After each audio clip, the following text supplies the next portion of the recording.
Hi friends, എൻ്റെ ചേച്ചി എറണാകുളത്താണ് വർക്ക് ചെയ്യുന്നത്. എൻ്റെ ചേച്ചിനെ കാണാൻ വേണ്ടി സർപ്രൈസായി ഞങ്ങൾ എറണാകുളത്തേക്ക് പോയിട്ടുണ്ടായിരുന്നു. അപ്പോൾ പോയപ്പോൾ ചേച്ചി പറഞ്ഞു വായു മെറൈൻ ഡ്രൈവ് പോകാമെന്ന് പറഞ്ഞു. മെറൈൻ ഡ്രൈവ് പോയി. അവിടെ പോയപ്പോൾ ഒരു ഫോട്ടോ വെച്ചിട്ട് പോകുന്നുണ്ടായിരുന്നു. അപ്പോൾ അങ്ങനെ ഞങ്ങൾ ടിക്കറ്റ് എടുത്ത് 3 ടിക്കറ്റ് എടുത്ത് ഞങ്ങളതിൽ കയറി.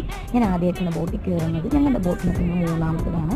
ഞാൻ നല്ല എക്സൈറ്റ്മെൻറ്റോടെ കയറി. ഫസ്റ്റ് കയറി. പിന്നെ വേറെ രണ്ടാമത്തേൽ ആരും ഉണ്ടായിരുന്നില്ല. ഞാൻ നോക്കി എല്ലാം ചേച്ചി ഇതാണോ? അപ്പോൾ എൻ്റെ ചേച്ചി പറഞ്ഞു ഇതല്ല 3ാമത്തേൽ നല്ല പറഞ്ഞതെന്ന് പറഞ്ഞു.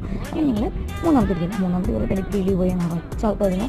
ഫുൾ തിരക്കായിരുന്നു. ഇരിക്കാൻ പോലും സ്ഥലമായിരുന്നു. അങ്ങനെ ഒരു ഏട്ടൻ എനിക്ക് എണീച്ച് തന്നു. അങ്ങനെ എനിക്ക് സീറ്റ് കിട്ടി. ഞാനിരുന്നു. പക്ഷേ ചേച്ചിയും ഏട്ടനും നിൽക്കേണ്ടി വന്നു. അവർക്ക് സീറ്റ് കിട്ടിയില്ല. അങ്ങനെ എൻ്റെ ചേച്ചി ചോദിച്ചു.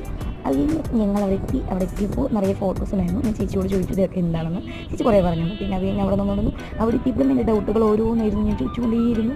അവരും ഓരോന്ന് പറഞ്ഞു തന്നുകൊണ്ടേയിരുന്നു. അങ്ങനെ കുറേ ഇരുട്ടായിട്ടും ഞങ്ങൾ പറഞ്ഞു വേഗം തന്നെ അടുത്ത ബോട്ടിൽ പോവാം എന്ന് പറയുന്നത്. അങ്ങനെ അടുത്ത ബോട്ട് വന്നു. തിരക്കൊന്നും ഉണ്ടായിരുന്നില്ല. ഞങ്ങൾ പോയി. അപ്പോൾ അടുത്തൊരു വീഡിയോ ആയിട്ട് കാണാം. Okay, by.